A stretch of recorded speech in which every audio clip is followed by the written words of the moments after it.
All right, what's up, guys? This is the best time, man. I had a couple of drinks.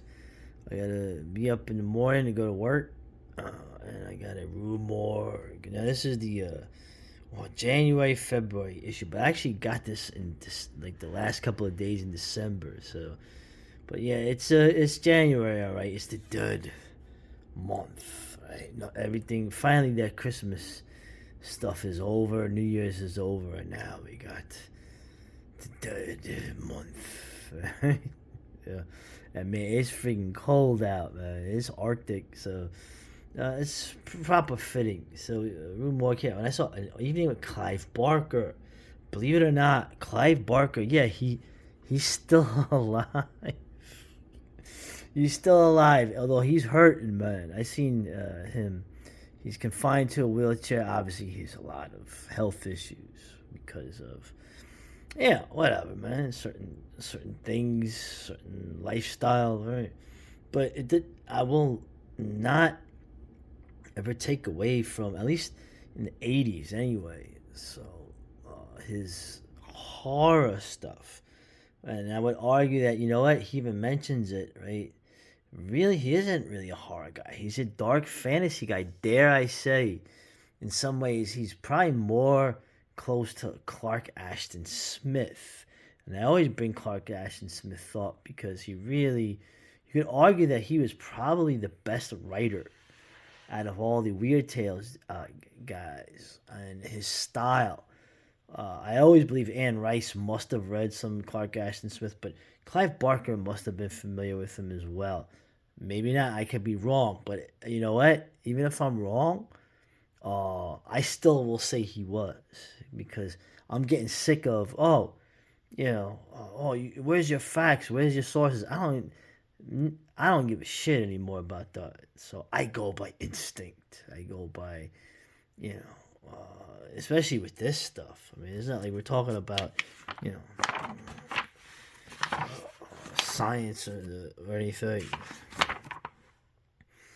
So it's funny. They always go to Andrea. So Andrea is funny because Andrea is like she's like, oh my god, Clive Barker. She's a good fanboy of Clive Barker, right?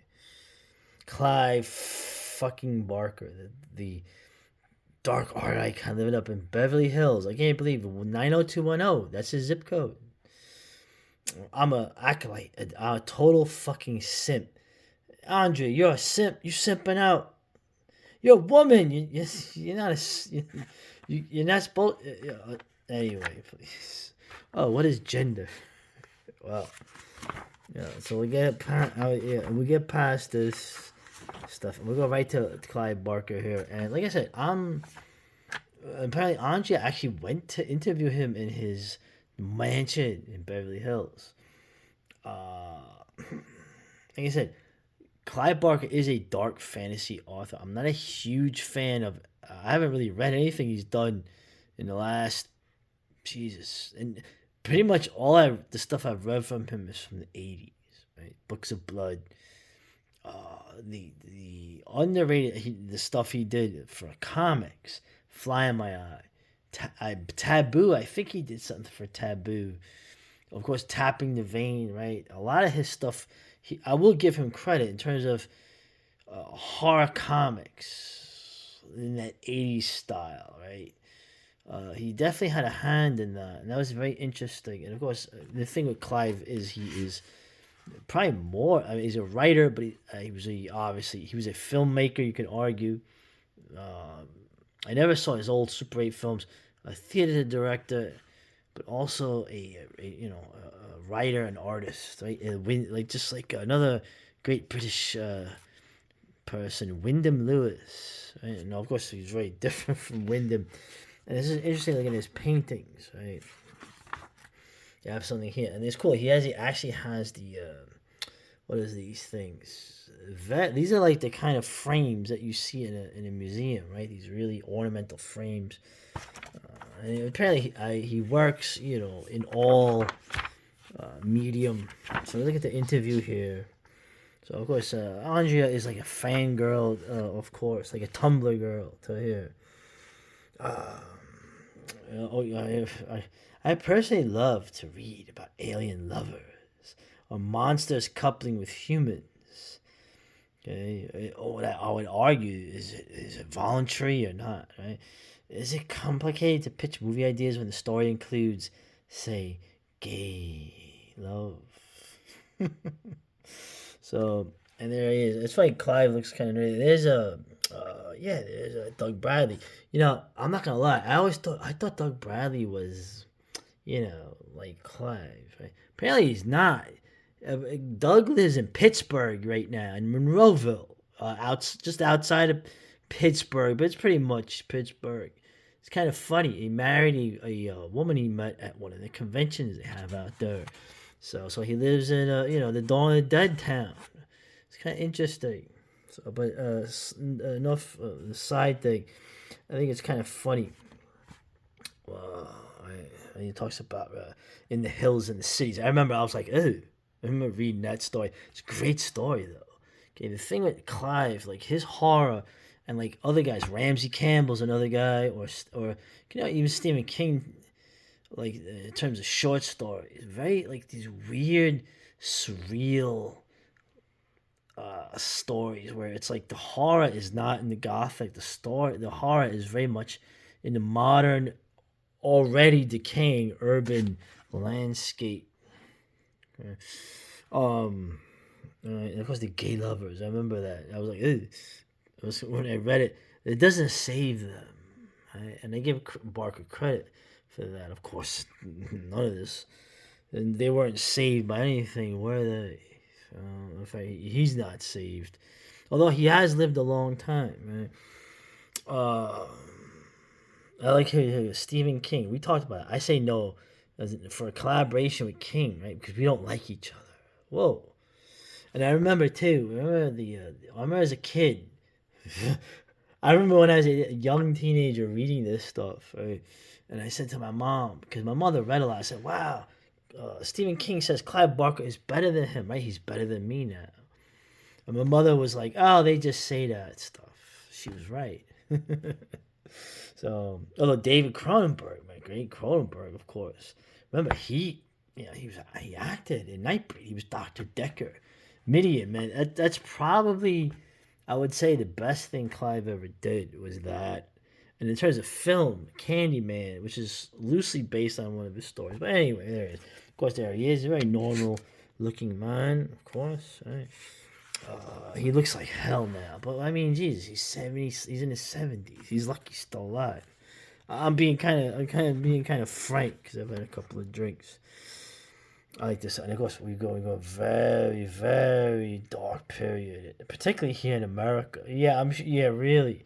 Well, we are, but if obviously we would think for different reasons. Right? We live in a world which is dominated by church. The church is fucking dead.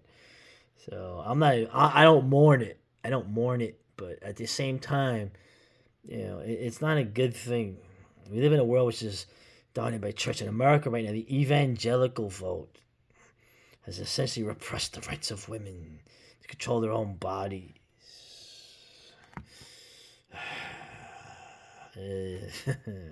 I mean, this is a man only alive because of certain medicines, right? So, of course, I'm sure he was very pro-vaccine.